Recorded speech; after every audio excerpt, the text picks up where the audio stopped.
Información precisa, completa, veraz, objetiva e independiente. Directo a tu pantalla. Radio Caracas Radio presenta Voz de América.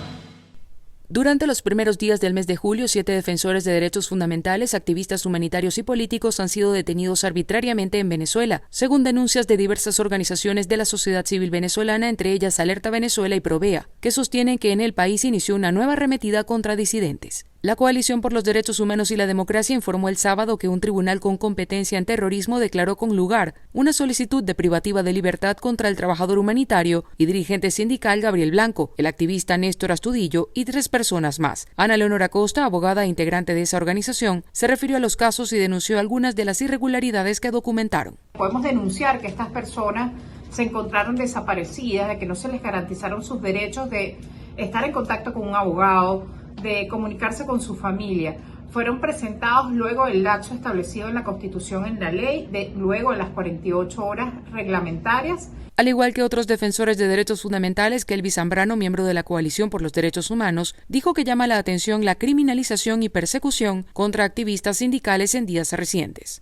Esperemos que en los próximos días pueda existir una decisión distinta en la que se les pueda dar una medida de libertad absoluta, como tuvo que haber sido pronunciado el día de la audiencia de presentación. Michelle Bachelet, alta comisionada para Derechos Humanos de la ONU, advirtió en junio que persiste la preocupación por las restricciones del espacio cívico y democrático en el país y pidió la liberación de quienes han sido arbitrariamente detenidos.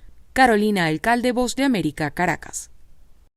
Las versiones sobre la suerte que pudo correr en Venezuela Iván Márquez, máximo cabecilla de la disidencia Segunda Marquetalia, continúan siendo inciertas. El video en el que un comandante subversivo rodeado de guerrilleros armados desmienten la muerte del desertor del proceso de paz aún no da certeza sobre la situación de Márquez. El día 30 de junio de 2022, el comandante Iván Márquez fue víctima de un atentado criminal. Por fortuna salió ileso, solo sufrió pequeñas afectaciones, está gozando de buena salud. La ausencia de Márquez en el video o alguna pista real sobre su estado de salud siembra una sombra de duda sobre la información, manifestó a La Voz de América el coronel en retiro y experto en seguridad John Marulanda. Solamente cuando lo veamos en un video con fecha actual podremos decirte que sí es él y que está vivo. Mientras tanto, pues se le da la misma credibilidad que se le dio en su momento cuando se dijo que había resultado herido, que se lo había llevado a una clínica en Caracas, que lo habían neutralizado por allá en el Callao. Por su parte, el presidente Iván Duque reiteró que el gobierno ha recibido la información con las 2 versiones iniciales y busca corroborar la veracidad de este comunicado. Hay que tener paciencia para saber realmente qué ocurrió y mantenemos nosotros siempre contacto con fuentes que nos han mantenido informados sobre la situación de esos delincuentes. El video publicado por la disidencia atribuye los ataques contra Santrich, El Paisa, Romaña, Gentil Duarte y ahora Iván Márquez al gobierno y a las Fuerzas Armadas colombianas, con el apoyo de la DEA. Manuel Arias Naranjo, Voz de América, Colombia. Aclarar lo que el expresidente Donald Trump estaba haciendo el 6 de enero de 2021 y determinar sus posibles conexiones con los grupos violentos de extrema derecha y supremacía blanca que asaltaron el Congreso. Stand back and stand by. Esa será la meta del panel bipartidista que investigue el ataque al Capitolio en sus próximas audiencias. Sobre todo ahora que un miembro del grupo extremista Hot Keepers refirió que su líder presuntamente instó aquel 6 de enero a una persona cercana a Trump por teléfono para que le dijera que llamara a los grupos de milicianos a luchar para mantener al republicano en el poder. Steve Bannon, el controversial ex consejero de Trump, dijo estar dispuesto a rendir testimonio públicamente frente al panel, después de 9 meses desatendiendo su citatorio legislativo. El cambio de actitud se produce pocos días antes de que sea juzgado por desacato criminal, por negarse a cooperar con la investigación, y después de que el expresidente le diera el visto bueno a Bannon, renunciando en una carta al privilegio ejecutivo. Cualquiera que quiera venir que tenga información para hablar con este selecto comité, lo invitamos a hacerlo. Les invitamos a hacerlo bajo juramento. Y por primera vez el público este martes escuchará las palabras de Pat Cipollone, exabogado principal de la Casa Blanca, quien el pasado viernes ofreció un testimonio de 8 horas, grabadas por los legisladores, brindando nuevas importantes informaciones. Cipollone, que estaba con el entonces presidente Trump durante el asalto al Capitolio, fue mencionado repetidamente durante el testimonio del mes pasado por Cassidy Hutchinson, ex ayudante del presidente. Cipollone dijo algo en el efecto de: por favor, asegúrese de que no subamos al Capitolio, Cassidy. Mantente en contacto conmigo. Vamos a ser acusados de todos los delitos imaginables si hacemos este movimiento. Trump, por su parte, continúa criticando a los miembros del comité como poco serios y su trabajo como una farsa. Mientras el Departamento de Justicia dijo que el posible testimonio de Bannon no cambia su posición criminal, los expertos legales creen que estas audiencias podrían acercar Donald Trump a posibles cargos criminales, sobre todo si se demostrará su posible conexión directa con los asaltadores. Desde Washington, Jacopo Luzzi, Voz de América. En ese sentido, ordenar el flujo migratorio, legalizarlo. La seguridad fronteriza será un tema clave en el segundo encuentro en persona de los líderes. Abordarán la cooperación binacional ante el inminente fin del programa estadounidense Quédate en México, que durante 3 años desvió a más de 70,000 solicitantes de asilo a territorio mexicano. Pero desde una perspectiva no de solo enforzamiento de las leyes, pero un tema económico también. Se espera que el encuentro sirva para llegar a acuerdos sobre el otorgamiento de visas temporales a trabajadores mexicanos y centroamericanos. Que en el año fiscal 21 nosotros dimos más de 350,000 visas agriculturales y no agriculturales temporales a mexicanos y a centroamericanos y otros, y estamos dispuestos a expandir ese número en base a la necesidad. Vamos también a tratar el tema inflacionario. López Obrador se afincará en obtener inversiones concretas, enmarcadas en un plan de prosperidad económica lanzada por Biden en la Cumbre de las Américas. No solo en el caso de México, sino también el apoyo a países de Centroamérica.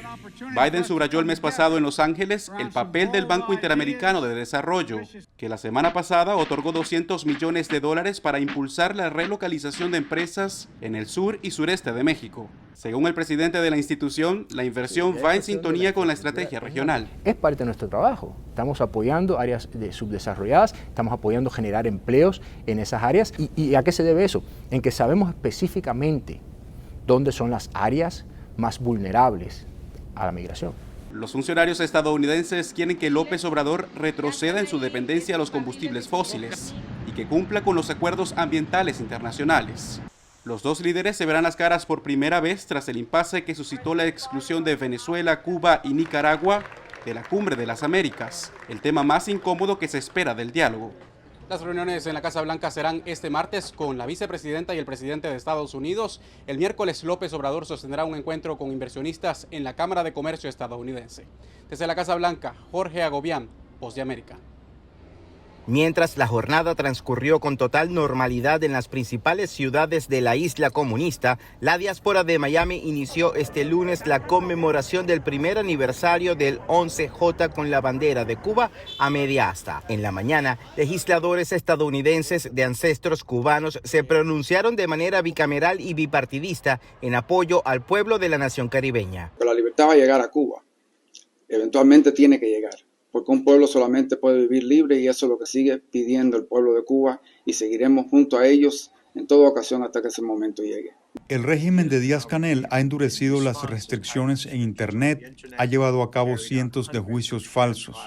Los principales grupos de derechos humanos como Amnistía Internacional y Human Rights Watch han llamado a esto como a una completa farsa. Posteriormente, en la sede de la Brigada de Asalto 2506 se desarrolló un acto solemne en honor a los presos durante las protestas del 11 de julio y días posteriores. Y mostremos que hoy, como nunca antes, estamos con Cuba libre. ¡Viva Cuba libre! ¡Viva! La rebelión popular que estalló en Cuba aquel 11 de julio del 2021, hacen hoy 12 meses, aún no ha podido ser sofocada ni con cobardes disparos a quemarropa. Por cierto, desde España, el cantante y coautor del emblemático tema Patria y Vida, el cubano Yotuel, conversó con Voz de América sobre lo que significa este aniversario. Yo creo que es una fecha histórica, una fecha que estará apuntada en los libros de la historia cuando Cuba sea libre. Y todos esos guerreros que hoy están presos formarán a ser parte de la cantera de los héroes de nuestra nación. En Miami, la culminación de la agenda será en la emblemática calle 8. José Perralete, Voz de América, Miami. Parlamentarios de izquierda de Argentina, Uruguay, Colombia, Costa Rica y Brasil conformaron la denominada Comisión Internacional, con el expreso fin de denunciar la situación de los derechos humanos en Nicaragua. Poder recoger de esos testimonios para poder realizar un informe que después como comisión podamos seguir difundiendo a nivel internacional para que todo el mundo se entere de lo que se vive adentro de Nicaragua. Una dictadura de la más siniestra, que persigue, que tortura, que asesina y que encima hace negocios para ellos mismos. La comisión que se encuentra en Costa Rica pretendía llegar a Nicaragua para solicitar al gobierno de Daniel Ortega una visita a los presos políticos. Sin embargo, las autoridades nicaragüenses de migración les negaron el paso. Ortega hace algo que no puede decirse que sea un gobierno de izquierda, ¿no? Realmente, digo, la mayoría de los presos políticos vienen del 2018, que donde se dio ese gran proceso de movilización. El oficialismo insiste en afirmar que en Nicaragua no hay presos políticos y que hay pleno respeto a las libertades. Hoy los derechos humanos son una realidad, hoy los derechos humanos son vivos, son restituidos, son materializados. Por su parte, la Comisión Internacional asegura que buscará a más países de América Latina en busca de apoyo. El respaldo enérgico y con determinación a la labor que estamos llevando adelante por la libertad de los presos y presas. En Nicaragua hay más de 190 opositores apresados por razones políticas, según distintas organizaciones de derechos humanos. Donaldo Hernández, Voz de América. Más de 13 millones de ucranianos han abandonado su hogar debido a la guerra, según Naciones Unidas. Muchas de estas personas llevan a sus mascotas consigo, para lo cual Greater Good Charities está tratando de ayudar. Establecimos una gran red de socios para distribuir productos para humanos y mascotas en países vecinos para refugiados y luego para desplazados internos en Ucrania. La organización también entrega kits con artículos de primera necesidad. Vlada, quien pasó varias semanas en un sótano para mantenerse a salvo durante el bombardeo, encontró la forma de ayudar a los demás. Empecé a buscar una manera de recolectar algo de comida y algo de dinero, medicinas para ayudar a otras personas. Greater Good Charities apoyó los esfuerzos de Vlada y ahora le envía fondos y alimentos para mascotas. A finales de febrero, cuando los ucranianos empezaron a buscar refugio en Polonia, Martina Masiewska estuvo en la frontera como voluntaria y hoy coordina donaciones para Polonia y países vecinos. Greater Good Charities ha servido más de 7 millones de comidas a través de socios locales y bancos de alimentos. También proporcionamos 500 toneladas de alimento para mascotas. Pese a los esfuerzos, ahora el principal desafío para Greater Good Charities es el tiempo, porque cuanto más se prolonga la guerra, recibe menos atención de la comunidad internacional. Diva Lizette Cash, Voz de América. Los casos de coronavirus siguen aumentando alrededor del mundo. En la ciudad de Nueva York, más del 15% de las pruebas dieron positivas durante la última semana, de acuerdo con las cifras del Departamento de Salud. Contagios que podrían ser el resultado de una subvariante del Omicron, explicó a La Voz de América la doctora Dadilia Garcés, especialista en epidemiología. B4 y la B5 son en estos momentos las variantes que se encuentran con mayor dominio en Estados Unidos. Sin embargo, la que más nos tiene preocupados es la B5. Subvariantes provenientes de Sudáfrica que mantienen características similares a las del Omicron. Y lo que ha llamado la atención es que a pesar de que las personas han padecido otras subvariantes de Omicron, se han reinfectado con estas nuevas subvariantes B5 y en muchos casos han llegado a tener síntomas bastante severos. Así que la inmunidad que se ha generado por enfermedad previa está demostrando en estos momentos que no funciona con estas nuevas subvariantes. Las autoridades sanitarias en la ciudad de Nueva York siguen de cerca el aumento de los casos de COVID-19. Esto mientras los líderes locales indican que es fundamental mantener los puestos de pruebas de coronavirus disponibles de manera gratuita. El llamado surge después de que han disminuido medidas de mitigación de contagios como el uso obligatorio de las mascarillas. Pienso que la gente debe seguir usando mascarilla. Sí, así como yo siempre lo estoy usando, ya sea en los buses o trenes. No dejo de usarlo. Antonio Aguilar vive en Nueva York y está vacunado. algo que sigue evitando consecuencias serias, indicó la doctora Garcés. Las hospitalizaciones están aumentando, pero el número de casos en cuidados intensivos no.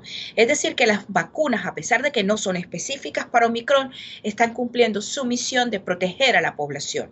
Asimismo, se espera que para este otoño se actualice la vacuna para ser más efectiva contra estas variantes, que por ahora René Ponce trata de evitar. Siempre ando con mi mascarilla y evito estar en lugares con mucha gente. Celia Mendoza, Voz de América, Nueva York. No todos los migrantes de Latinoamérica son hispanos. Líderes de comunidades indígenas quieren cambiar esa narrativa. Hay como esta idea de que todos los que vienen del sur de la frontera, todos hablan español. Odilia Romero y Janet Martínez, codirectoras de comunidades indígenas en liderazgo Cielo, junto a la Universidad de California, crearon el mapa Estamos Aquí, que muestra dónde viven estos migrantes en el condado de Los Ángeles. Identificaron 17 idiomas indígenas y aún más dialectos. El zapoteco de la Sierra Norte no es el mismo como el zapoteco de los valles. Entonces tenemos como unas 30 variantes en el mapa. Martínez dice que el mapa es una herramienta importante. Lo que hemos podido lograr con el mapa es, uno, visibilizar, pero también, dos, crear un acceso a unos recursos que la ciudad y el condado tiene para las comunidades. Y así proveer a migrantes indígenas indocumentados información en su idioma, vacunas y ayuda financiera durante la pandemia. Distribuimos $2.2 millones durante la pandemia, cuando muchas de las personas que fueron impactadas eran indígenas, y si vemos los datos que tenemos como 47% de las personas que recibieron ese fondo trabajaban en la industria del restaurante, una industria que fue una de las más impactadas durante la pandemia. Las líderes de Cielo dicen que el mapa también sirve para destacar la necesidad de intérpretes indígenas para asistir a quienes no hablan español ni inglés. Porque la lengua es fundamental para que tengas derecho. Verónica Villafañe, Voz de América, Los Ángeles. El costo promedio de un año de colegiatura en una universidad privada de Estados Unidos sobrepasa los $38,000, mientras que en una institución pública se requieren al menos $10,700, según cifras publicadas recientemente. Por ello, las becas son la mejor opción para quienes aspiran a cursar estudios universitarios, incluyendo estudiantes internacionales. Para encontrar becas en los Estados Unidos tienes que comenzar temprano, y hay bastante opciones en línea que puedes buscar. Las opciones incluyen becas que ofrecen organizaciones o gobiernos locales. Las universidades también dan información sobre sus propios programas de ayuda financiera y los de terceros en Estados Unidos. En cualquier caso, existen requisitos específicos que, según los especialistas, es mejor identificar a tiempo. Es un proceso que depende de cada persona, ¿no? Y de dónde vienen y su situación individual. Entonces es un proceso que de veras tienes que tomar responsabilidad tú mismo y buscar, porque sí hay dinero, sí hay asistencia, pero es cuestión de aplicarse y buscar, porque sí, hay dinero ahí, pero hay que buscarlo. Las estadísticas muestran que el número de estudiantes inscritos en universidades estadounidenses va en descenso y que cada año se quedan sin reclamar cientos de miles de dólares en becas privadas. Los expertos afirman que es cuestión de saber buscar, porque fondos siempre hay. Adriana Arévalo, Voz de América, Las Vegas. En mi cabeza salían unos círculos en forma de moneda con apariencia muy lisa. Cuando estaba estresada, eso se caía. Y en 6 meses se me cae el cabello, totalmente.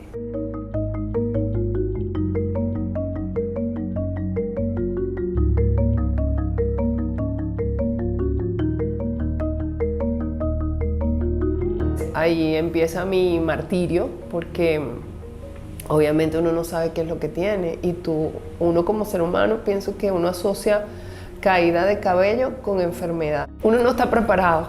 Uno no está preparado a enfrentarse a algo que, bueno, obviamente yo no lo pedí.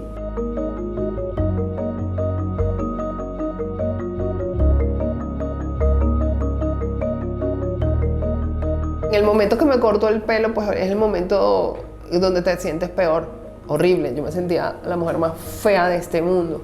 Y resulta que después uno tiene que aprender a quererse.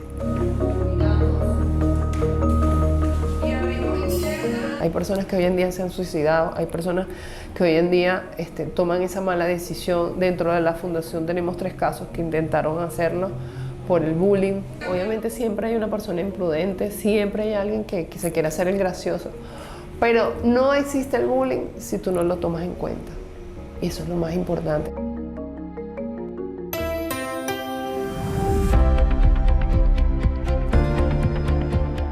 Cordiales saludos a nuestra audiencia desde Washington. Soy Yoconda Tapia y hoy en Conversando con la Voz de América abordamos el tema del primer aniversario de las inéditas protestas de 2021 en Cuba, un episodio que para muchos marcó una diferencia en la reacción del pueblo cubano hacia el gobierno en la isla. Esa movilización dejó cientos de detenidos y muchos exiliados, y nuestro colega José Pernalete entrevistó a Junior García Aguilera, dramaturgo cubano, miembro de la plataforma Archipiélago y actualmente exiliado en España. Definitivamente para mí el 11 de julio es el estallido social más grande que ha ocurrido en la historia de Cuba, incluso superior a aquellos estallidos sociales que ocurrieron en los años 30 cuando la dictadura de Machado. Es decir, para mí la importancia que tiene el 11 de julio fue quitarle todas las máscaras al régimen. El régimen sobre todo había vendido un mito, una imagen de sí mismo, un romanticismo épico en una buena parte del mundo, un mito que compró una parte de Europa, una parte de los Estados Unidos incluso y también en América Latina. Y ese día se rompió ese mito. Se demostró que la mayoría de los cubanos no apoyan un régimen abusivo, un régimen fallido, donde la crisis no es solo económica, se trata de una crisis política, una crisis cultural, una crisis moral, una crisis total, podríamos decir. Y además de eso, además de demostrar que era falso, que la mayoría del pueblo de Cuba apoyaba ese sistema, además de demostrar que la mayoría se opone y que quiere un cambio, que quiere libertad, que quiere democracia en Cuba, también demostró lo abusivo que puede ser el régimen. O sea,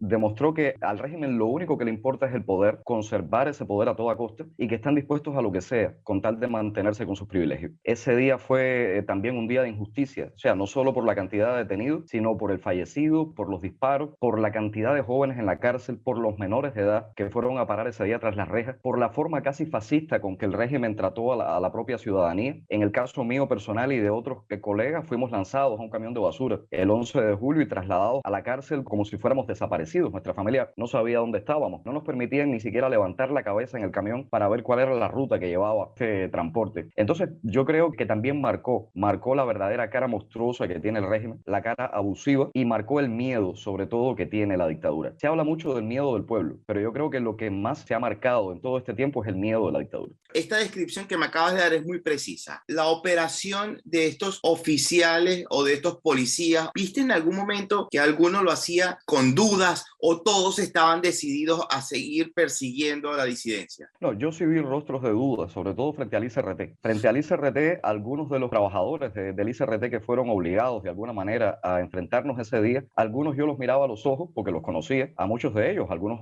eran colegas. Yo trabajé mucho tiempo en la televisión y conozco a varios de los trabajadores de ese lugar y algunos me miraban y bajaban la cabeza. Incluso después en sus redes sociales, algunos oficialistas, algunos periodistas oficialistas como por ejemplo Adiel Bermúdez, que ha tenido actitudes en el noticiero sobre todo bastante terribles, ¿no?, para con nosotros y a favor del régimen. Él confesaba en sus redes sociales que no había presenciado cuando nos lanzaron al camión, que no pudo hacerlo, que bajó la cabeza y que entró al edificio antes de que nos lanzaran el camión. Yo creo que muchos de los que estaban allí sí eran conscientes de que lo que estaba ocurriendo era fascismo, era tratar a otros cubanos, a otros seres humanos como si no lo fuéramos, como si fuéramos gusanos, que es la expresión terrible que ha usado siempre la dictadura contra todo aquel que piense distinto. Y entonces por supuesto que hubo muchas dudas. Yo tengo experiencias, me han contado anécdotas de Holguín, donde incluso algunos padres con cargos fueron convocados a defender la sede del gobierno y cuando llegó la multitud a ese lugar se encontraban frente a frente con sus propios hijos. Entonces el hecho de que de un lado estuvieran los padres y del otro estuvieran los hijos era bastante fuerte, bastante penoso, sobre todo para los padres, porque los hijos estaban conscientes de por qué estaban ahí. Nadie los obligó a ir, pero los padres iban ahí convocados. Estaban también con una responsabilidad por el cargo que ocupaban y sabían que negarse a ir allí podía significar perder algunos privilegios, perder el cargo que ocupan. También hay anécdotas, por ejemplo, de centros médicos donde los jefes del lugar, que casi siempre son cuadros del partido, anunciaron a los trabajadores que no debían prestar asistencia médica a los manifestantes. Es decir, hay anécdotas de policlínicos, por ejemplo, en el mismo Holguín, donde los directores directores de ese centro dijeron, aquí no se atiende a los gusanos. O sea, ese día sacó lo mejor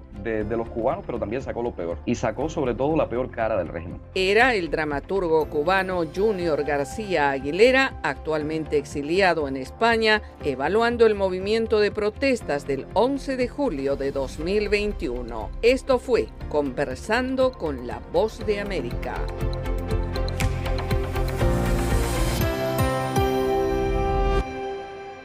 Información precisa, completa, veraz, objetiva e independiente. Directo a tu pantalla. Voz de América en RCR 750.